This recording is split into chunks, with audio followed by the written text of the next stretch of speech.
Hello and welcome to Chat UTD. Now, I'm not the type of person normally to read too much into the initial interviews that go on with the manager. Obviously, Ruben Amorim's interview with United on MUTV came out yesterday. But it's the international break.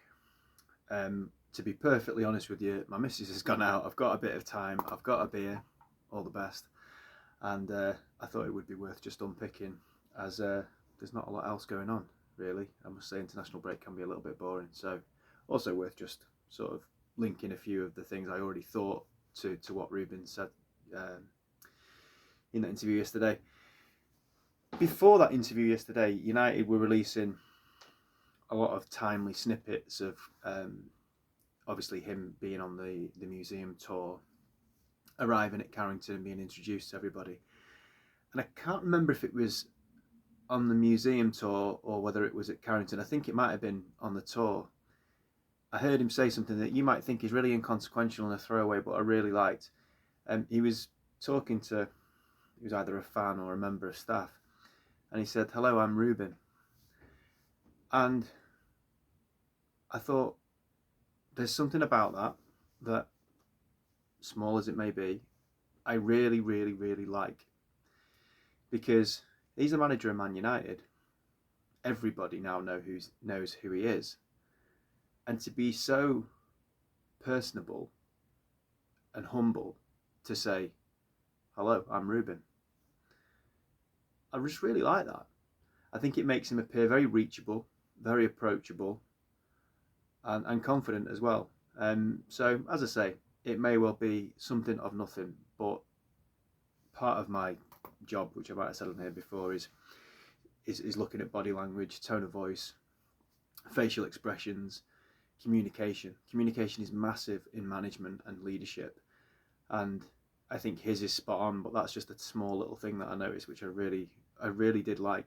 That was before I saw the interview yesterday. So getting onto the interview yesterday, I'm just going to go through the bits in order which stood out to me. I'm not going to go through every single bit. He mentioned that the character of the players and the way they see the club supersedes, he didn't use that word, supersedes system, how we play, 3-4-3, etc. Couple of things on that. I agree.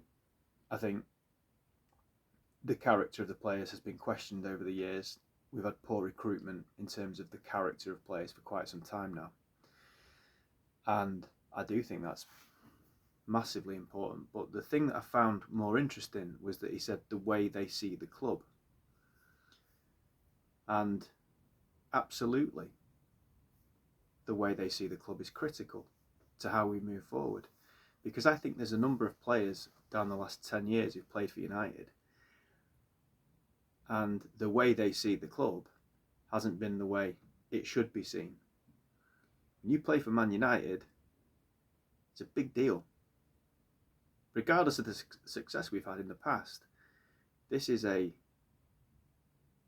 institution and a storied, fabled, if that's the right word, legendary, mystical football club.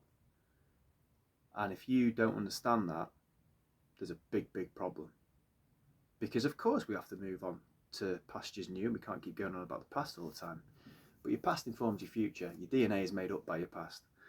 And I think there's too many players, and the way they see the club, as he put it, is not in the right way. Certainly not in the way it should be seen and the way it should be appreciated.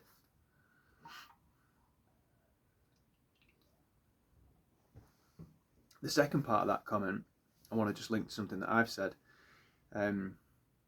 I said when we were talking about the 3-4-3, I said if you look at the positions players playing right now, yes, they probably could adapt to a 3-4-3. We have the players in the positions to do it. But the actual word I used was, do they have the characteristics to do it? And he said, the character of the players, that's more important than the system. You can't have the system if the players don't have the characteristics to play within that system.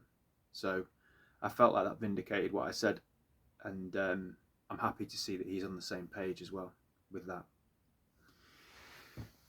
This is a direct quote. He said, he said something about getting to achieving the principles, identity, character that we had in the past. And that's important to me because I hear a lot of United fans or just observers of the club say things like United need to move away from the past. They need to stop harking back to the past. They need to move forward. They need to forget Ferguson, forget all that type of stuff. It's a new dawn. It's a new day. It's a new light. A new, whatever that song is. But for me, we can move forward. But as I said, your past informs your future. What makes us is who we've been over the last however many years. More than 100 years of existing as a football club. Particularly the way Busby built the club post-war, the way Busby rebuilt the club post-Munich, and then the story of the club from there. That's who Man United are. We should never, ever shy away from that. And we should never deny it. So whilst you can, of course, move forward in obviously the modern way of doing things, and this 3-4-3, United have never played 3 at the back for any length of time. Like I said the other day, how we achieve the United way, I'm not overly arsed about. As long as we achieve the United way, and the United way is players with character.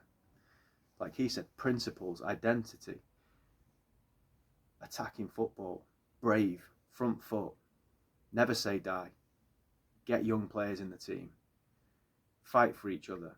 You might say, well, they're the characteristics of loads of different teams. I don't care about those other teams. Man United's DNA for me, is that. And they are things that have been put into us by our past. DNA is about your past, isn't it? It's your past informing your future. So I like that he said that. Principles, identity and character that we had in the past. That we had in the past. I like the fact that he talks about us in terms of we, even when he's talking about the past. Call me sad. He used the word identity 6 times in the interview. It's really important. It's what we lack. We don't have an identity.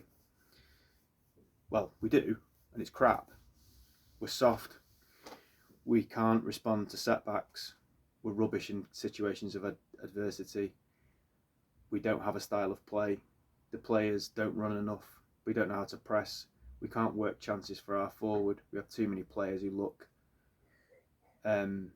uninterested and spoiled and overpaid and over-rewarded, and we reward mediocrity. That's United's identity over the last few years. So we need to forge a very different one to that. How much of that can a manager play a part in? A significant part, in my opinion.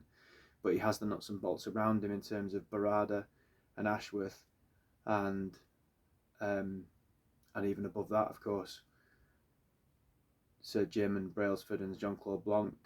There's football people, not necessarily those 3, but there's football people now at the club in and around him making the decisions.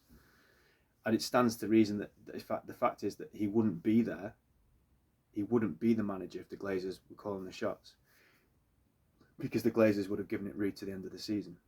Because they wouldn't have wanted to pay the compensation to get him out. So identity is massive, and it's going to take building blocks, small steps, for us to be able to achieve a much better identity. But I repeat, what I want as an identity is attacking football, a definable style of play, a belief in each other, cohesion, front foot, brave, never say die, get young players in the team, players who look like they want to play for United.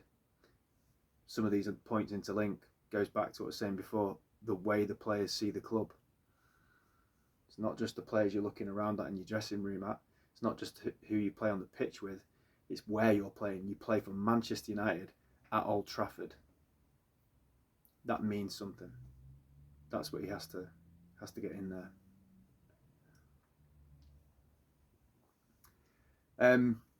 I like the comment that he said, we need time, but you can win time. Yes, absolutely. You do need time, but you need to give us something. You need to give us something we can believe in. What would I believe in? I'd believe in if I started to see shoots of recovery towards a definable style of play, attacking football, front foot, brave, etc. Like I just said before, if I see the shoots of that at the start of that, and hopefully some wins and some good results, then 100%. If it's not perfect, it doesn't matter, because you've bought yourself, you've won yourself some time. He's exactly right though. You do have to win that time. Again, it points back and links to a point I've made before, that when a manager comes into United fans unconditionally adore that person and give them absolute cult status before they've done anything. You have to earn that. You have to earn that right. And you have to earn it in the early days with less than what you'd have to earn it with if you've been there 3 or 4 years, absolutely. In the early days, you're just looking for anything that you can get hold of and get behind. And then it needs to progress. But in the early days, we need something before Christmas that you can say, I can see what he's trying to do here. He needs buy-in from the players there, which obviously is going to be very interesting to see if he can achieve that.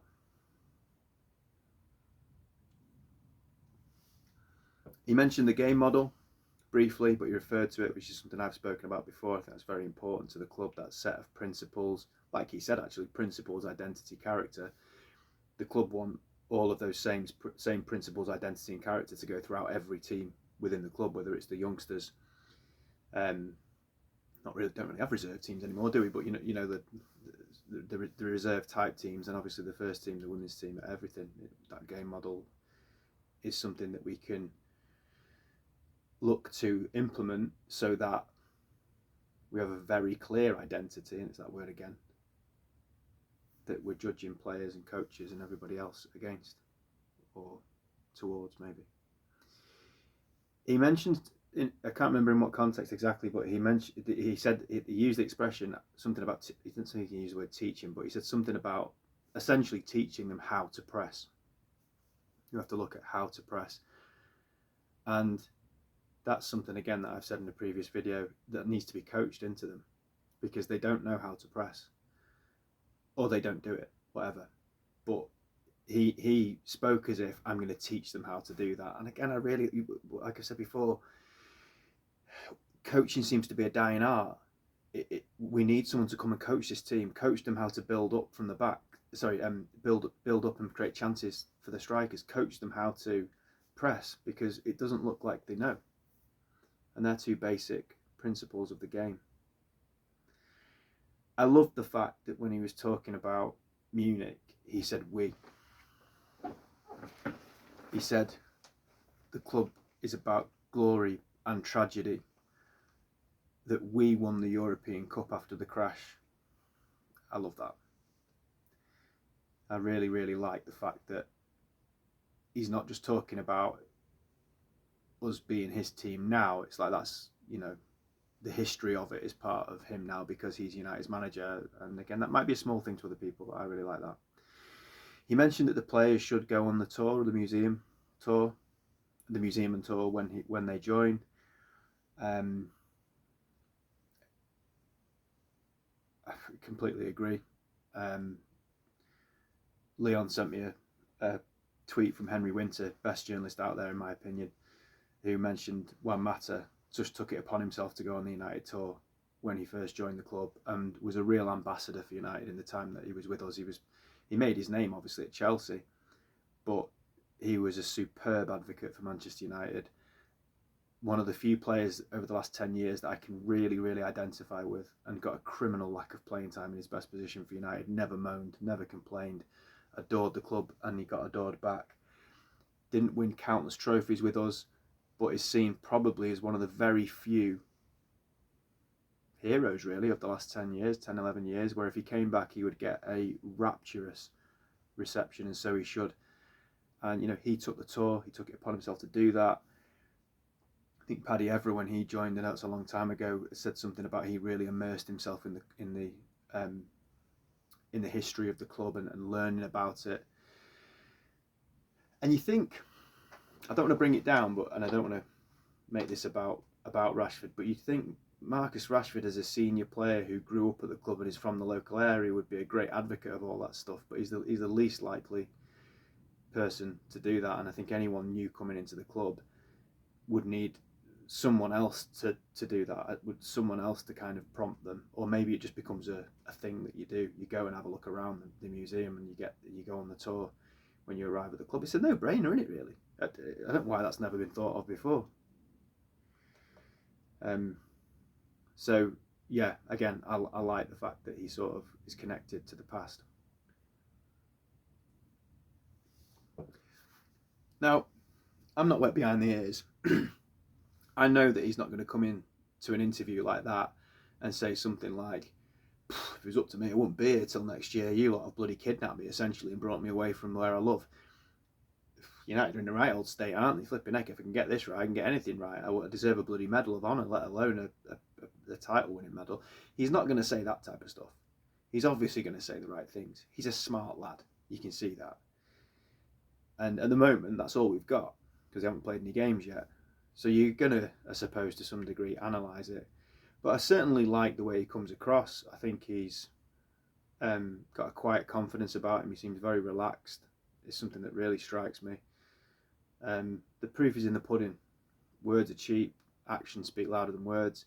My main takeaway from everything that he said there is it's an expression I use in my with the people I work with. Actually, he needs to be supportively challenging, because he's sort of saying about sticking up for his players and being friendly and having fun and all that kind of stuff. And I think what we would all agree over the last 10 years, the players have probably had it too easy. So I want him to set the bar crazy high in terms of the expectations he has, not necessarily in terms of winning trophies and stuff, but in terms of the standards set, and then that will equal winning trophies at some point. But the standards that he sets needs to be crazy, crazy high. That's the challenging part. The supportive part is how he goes about that, and he goes about that through empathy and through nurture and through being on their side and putting his arm around them. But also he's got to challenge them. They've got to be pushed. So he needs to be supportively challenging. And if he is, and he's able to do that, then hopefully we can get something special. When I look at, I never had any reason to watch Sporting Lisbon until I realised that, until I knew that Amorim was going to come to United. So I only really just saw snippets of it in his last few games. You can feel the spirit that he's got in that he put into that team. It seeps out of them. It's a culture. It's an identity, as he said. It's the character of that team. It embodies him. And whenever you're trying to get a culture into an institution, like a whole institution culture, or a whole dressing room culture in this case, because he can't deal with the whole institution, but he can deal with the dressing room. You want, after a certain period of time, for it to seep out of it. When you spend any time around it, when you watch a game with that team, when you see even highlights of them walking off the pitch, you want it to ooze out of them. And what he put into them at Sporting Lisbon oozes out of them. And to do that at Man United has been, in the last 10 years, impossible. So he's got a task that isn't impossible, but that has so far been unachievable. It's a big thing to try and achieve. And he's got a starting 11 at the moment that's full of Erik ten Hag's players. Other than Bruno and Dalot and Rashford, everyone else in the starting 11, if everyone's fit, is an Erik ten Hag player. So they haven't been there that long. Maybe under a different manager, they can be better than what they've been so far. But last season doesn't fill me with hope in terms of just how poor they were, and how little character they showed, and how they were unable to play for a manager who wanted them and brought them in and gave them their chance. And in a lot of cases, they know from before. So I'm willing to think that maybe that was the manager one big difference between Amorim and Ten Hag is the charisma. Amorim has just got a very easy way about him. Ten Hag looked very awkward and didn't carry himself with much presence. Probably did at Ajax though, didn't he? So we've got to see. We've got to wait and see with Amorim. Cautiously optimistic is where I remain. That's what I thought when he first joined. It's where I am now. Looking forward to next Sunday against Ipswich. I think it's a game for the first time in a long time where I'll be like, let's go. There'll be anticipation, and to be honest, for the first time in a long time on the Thursday, which is a home game in Europe, tempted to try and get a ticket. So it's given me a lift as a United fan, but I'm reserving judgment for now. We've been here before with the opening gambits of managers. Just as a quick aside, I did today with AirPods just to try and improve the sound quality, because I've noticed listening back to videos recently that the sound quality in this room is quite poor. So hopefully it's made it sound a bit better, or maybe it's just my voice that's put, I don't know. But hopefully that's been decent. Anyway, probably touch base with you in the week, and up the Reds. Ruben's Reds. Glazers out.